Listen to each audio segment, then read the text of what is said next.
Pregunto, ¿las primeras especies humanas eran caníbales? Restos encontrados en España que datan de hace más de 1 millón de años parecen indicar que esto es verdad. Todos los restos canibalizados pertenecían a jóvenes y niños, por lo que se sospecha que su objetivo era eliminarlos antes de que fueran adultos y compitieran por el alimento. Difícil de creer. Comenzamos. Hoy, las desapariciones más famosas a lo largo de la historia. También, pregunto, ¿existirán los autos voladores como lo vemos en las películas? Además, los datos más difíciles de creer sobre el alquiler de vientre materno. Finalmente, Ed y Lorraine Warren, la pareja de investigadores paranormales más famosa del mundo. Todo será difícil de creer.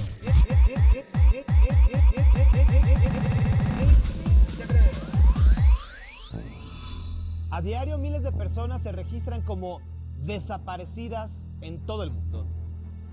Algunas regresan a sus casas sanas y salvas. A otras solo se les encuentra cuando ya es demasiado tarde y están muertas. Y hay otros casos envueltos en el misterio, en los que jamás se vuelve a saber nada, absolutamente nada, sobre la persona desaparecida. Desapariciones misteriosas y difíciles de creer. Uno de estos misteriosos casos sin resolver fue la desaparición de Harold Holt, el 17º primer ministro de Australia.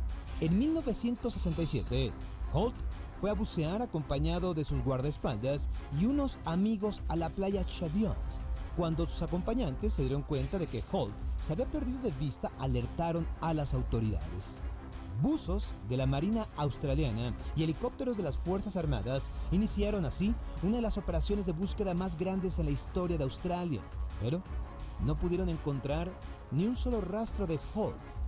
2 días después, se le declaró muerto, a pesar de que nunca se encontró el cadáver.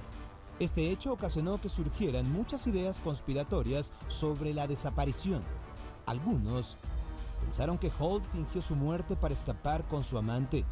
Otros creyeron que fue rescatado por un submarino chino, ya que se sospechaba que el primer ministro de Australia también era un espía de China.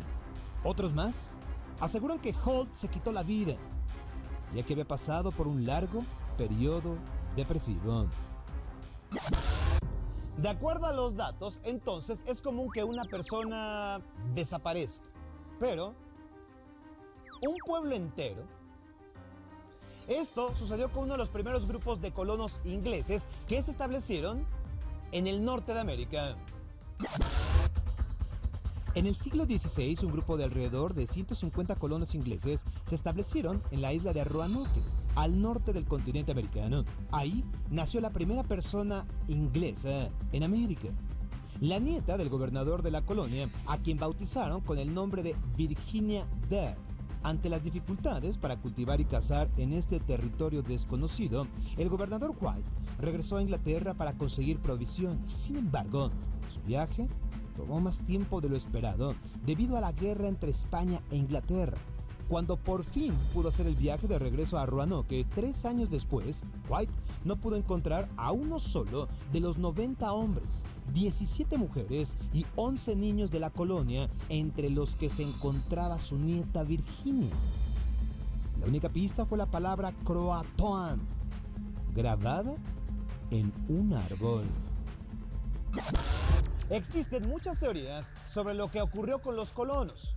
Algunos dicen que murieron de hambre, otros que fueron asesinados por tribus indias y otros, más optimistas, piensan que buscaron la ayuda de nativos amistosos y entonces se unieron de manera pacífica a alguna tribu.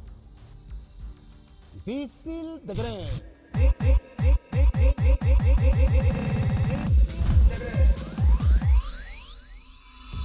Volar. Fue durante mucho tiempo el máximo sueño del hombre, pero una vez que lo conseguimos, no nos conformamos con ello, y está bien. Durante más de 100 años hemos intentado construir una máquina capaz de transportarnos de manera eficiente a cualquier destino y a cualquier hora. Por ello, desde sus inicios, el automóvil se vio como un primer paso para conseguir la tan deseada máquina voladora definitiva, el auto volador, y cuya historia y desarrollo es difícil de creer. Al mismo tiempo que los hermanos Wright desarrollaban el primer avión a comienzos del siglo XX, otro hombre, llamado Glenn Curtiss, estaba intentando llevar la aviación un paso más adelante con su llamado Curtiss Autoplane, una especie de aeroplano con 3 pares de alas unidas a la carrocería de un automóvil.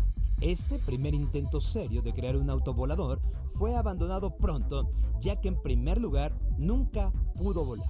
Simplemente daba pequeños saltos. Y en segundo lugar, el mismo año, 1917, en que fue presentado, los Estados Unidos entraron a la Primera Guerra Mundial, por lo que su desarrollo fue abandonado, ya que el señor Curtiss debía trabajar para el gobierno en los nuevos aviones de guerra. Sin embargo, el sueño de un automóvil accesible para la gente común que pudiera brindarnos las comodidades de volar no se acabó, y lo retomarían a lo largo del siglo XX varios hombres y mujeres. Entre ellos, el mismo Henry Ford, quien a partir de 1926 creó el Ford Flybird, que más que un auto parecía un avión pequeño para una sola persona. Lamentablemente, el desarrollo de este prototipo fue abandonado después de sufrir un terrible accidente donde el piloto perdió la vida. Los avances logrados por estos pioneros marcaron el camino para que en la década de los años 30, Waldo Waterman inventara el llamado Arrowbill, una especie de avión sin cola, al que muchos consideran el primer auto volador 100% funcional. El Arrowbill, aunque funcional, no fue bien recibido por el mercado, por lo que se produjeron tan solo 5. Sin embargo, esto no desalentó a otros ingenieros aeronáuticos como a Moulton Taylor, quien en la década de los años 40 desarrolló el llamado Aerocar, otro prototipo que interesó a la compañía Ford, aunque nunca se llegó a un acuerdo para su producción en masa, y de este nuevo autovolador se produjeron solo 6 modelos, ya que su costo era bastante alto, alrededor del $1.000.000. No obstante, surgió un nuevo problema, ya que la Administración Federal de Aviación, que controlaba el tráfico aéreo, no estaba preparada para organizar el tráfico aéreo de una cantidad tan grande de objetos voladores, por lo que los temores de accidentes mortales detuvieron una vez más este desarrollo. Las computadoras capaces de manejar toda esta información apenas serían construidas 40 años más tarde. Una de las ventajas de los autos voladores es que no necesitarían grandes pistas de aterrizaje ni aeropuertos para despegar y aterrizar, por lo que parecían la opción ideal para labores de salvamento y traslado de heridos. Sin embargo, este trabajo ya es realizado por los helicópteros. Difícil de creer. Para algunos, el alquiler del vientre materno es un acto tan noble como la donación de órganos, porque en ambos casos se regala vida. Sin embargo, en torno al también conocido útero subrogado, existen situaciones que a veces son difíciles de creer. La maternidad de alquiler es una alternativa de reproducción asistida que consiste en que una mujer preste su útero para que dentro de ese se implante un embrión y así se geste un bebé sano. A pesar de ser una técnica innovadora, en la antigüedad se dieron casos similares. La primera mamá de alquiler conocida fue Sara, esposa de Abraham. Como ella era infértil, le ofreció a su marido a la esclava Agar. Esto para que le gestara un hijo. Y aunque él tenía 86 años, pudo lograrse el nacimiento de Ismael. Extrañamente, 14 años después, justo cuando se dio la destrucción de Sodoma y Gomorra, Sara pudo embarazarse y dio a luz a Isaac. En Mesopotamia, el código de Hammurabi establecía que la mujer estéril debía permitir a su cónyuge el sexo con una esclava con fines reproductivos. Entonces, Muchos faraones egipcios usaban a sus criadas para tener hijos saludables. Como era común el matrimonio entre parientes, para que la sangre noble no se mezclara con personas ordinarias, era necesario evitar la gestación de niños con malformaciones genéticas. Sin embargo, estos chicos solo podían alcanzar el trono a falta de herederos más legítimos. Hoy día, hay parejas homosexuales que han podido ser padres mediante el útero subrogado. Un caso interesante se dio en el condado estadounidense de Kentucky. En 2002, Michael Meehan y Thomas Dicer lograron la paternidad de cuatrillizos, 3 varones y una nena.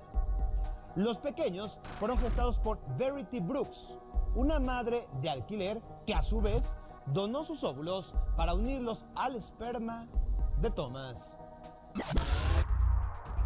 Esta técnica consiste en unir un óvulo con un esperma mediante la fertilización in vitro.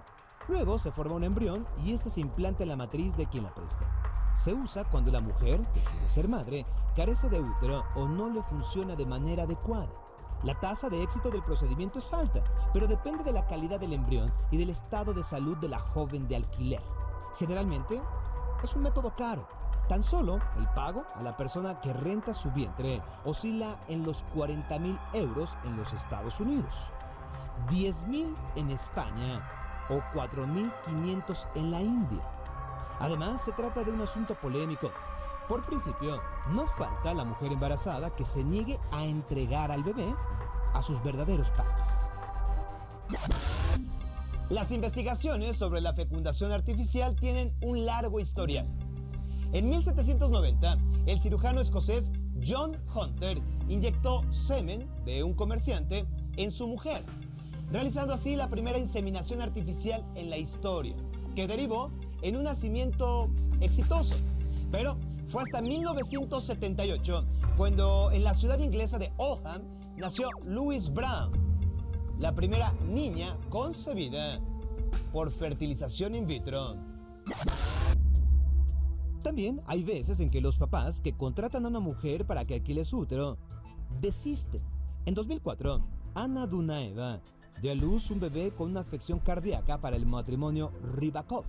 Al saber de la condición del pequeño, los esposos renunciaron a él, alegando que no les hacía falta un niño enfermo, además de negarse a pagar la compensación económica pactada. Ante esto, Ana interpuso una demanda contra los Rybakov para que le pagaran el importe total de la recompensa. Y aunque la madre de alquiler levantó una demanda por los daños ocasionados, esta no procedió. Otro caso polémico le sucedió a la estadounidense Crystal Kelly. A los 5 meses de gestación, ella tuvo que escapar para evitar que la obligaran a abortar. Los padres legítimos le pidieron que suspendiera el embarazo porque el feto nacería con alguna malformación en la boca. Tal vez tendría un quiste en el cerebro y complicaciones en el corazón. Kelly no solo tuvo que renunciar a los $22,000 que recibiría por alquilar su vientre, sino también a una suma extra que le ofrecieron para que accediera al legrado. Entonces, decidió huir de Connecticut a Michigan. Todo esto en Estados Unidos, donde la ley estatal la reconoció como auténtica madre del niño. La británica Carol Horlock, de 41 años, es la mujer que cuenta con el récord mundial como la madre de alquiler más prolífica. La primera vez que lo hizo fue en 1995 y durante este tiempo ella ha dado a luz a 12 hijos para 9 parejas. Más que por dinero, ella dice que lo hace porque le gusta, disfruta estar embarazada. Difícil de creer. Ellos fueron conocidos como las mayores autoridades en lo paranormal y en los demonios de la historia reciente.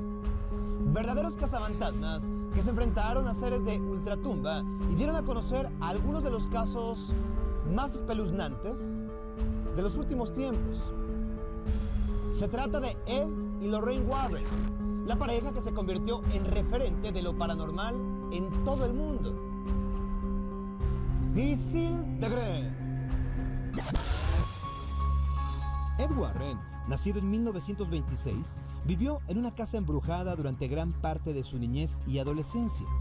Y aunque sus padres no creían en los fenómenos paranormales, para Ed, lo que sucedía en su hogar no tenía explicación lógica y desde esos momentos se interesó en lo oculto. Su otro interés era Lorraine Moran, una de sus vecinas, a la que conoció cuando ambos tenían 16 años. Lorraine, quien decía ser clarividente y medium, pronto se convertiría en su esposa. En 1952, los Warren formarían la Sociedad de Investigación Psíquica de Nueva Inglaterra y el Museo del Ocultismo. Pero lo que empezó como una afición por lo desconocido, pronto se convertiría en una forma de vida. Poco tiempo después de la formación de la sociedad, empezaron las llamadas para que investigaran fenómenos paranormales como casas embrujadas o apariciones de fantasmas. Y vaya que tuvieron éxito. Se calcula que durante su carrera estuvieron involucrados en más de 4,000, sí, lo escucharon bien, 4,000 casos sobrenaturales, que también los terminaron convirtiendo en celebridades. Al principio estaban guiados por la curiosidad. El saber que estaban en presencia de seres sobrenaturales les gustaba mucho, pero cuando en 1965 se enfrentaron a un caso del fantasma de una niña que no podía abandonar una casa, ellos decidieron que dejarían de ser observadores para empezar a ayudar a las personas y a los fantasmas, a todos aquellos que los necesitaran. Para ayudar no solo a los vivos sino a los espíritus, los Warren empezaron a consultar figuras religiosas, padres, rabinos, ministros de culto, pero también decidieron darle a su investigación un carácter más serio y científico, creando o perfeccionando aparatos que se usan hasta estos días, especialmente grabadoras de sonidos de apariencia sobrenatural. Cuando empezaron a trabajar, los Warren fueron muy criticados. Sin embargo, su fama llegaría al enfrentarse a su caso más famoso, la maldición de Amityville. En diciembre de 1975, los Warren fueron requeridos por el matrimonio formado por George y Kathy Lutz, quienes recientemente se habían mudado a una casa en el pueblo de Amityville, Nueva York. En cuanto se mudaron, empezaron a suceder cosas extrañas, como escuchar voces que les decían que se fueran de ahí. Los eventos extraños continuaron. George, por ejemplo, se levantaba cada noche a las 3:15 de la madrugada sin darse cuenta de ello. Ruidos inexplicables, apariciones fantasmales, olores extraños fueron la norma durante un mes, hasta que, una noche, George sintió que una fuerza sobrenatural lo empujó y tiró un crucifijo que tenía en la habitación principal. Los Warren fueron llamados a investigar el caso y descubrieron que unos meses antes de la mudanza, esa casa en Amityville había sido el sitio de una masacre. El antiguo dueño había matado a su mujer e hijas y luego se había quitado la vida. La hora en que se levantaba George, 3:15 de la madrugada, era la misma hora en la que habían sucedido los asesinatos. La maldad era tan grande en el lugar que los Warren les pidieron a los Lutz abandonaran la casa. Con el paso del tiempo, los Warren se enfrentarían a casos más terribles, espeluznantes, pero no exentos de controversia. Uno de ellos, conocido como el caso de asesino demoníaco, consistió en un hombre llamado Arn Johnson, que mató a su casero. Los Warren habían sido llamados unos días antes al hogar de Johnson para investigar la supuesta aparición de un demonio en el lugar. Ellos le aconsejaron a Johnson que se fuera, que se retirara, pero no les hizo caso. Después, cuando sucedió el asesinato, los Warren testificaron que el demonio había poseído a Johnson. Y no solo eso, lo había orillado a cometer el asesinato. El caso del asesino demoníaco no es el único que se ha prestado a controversias.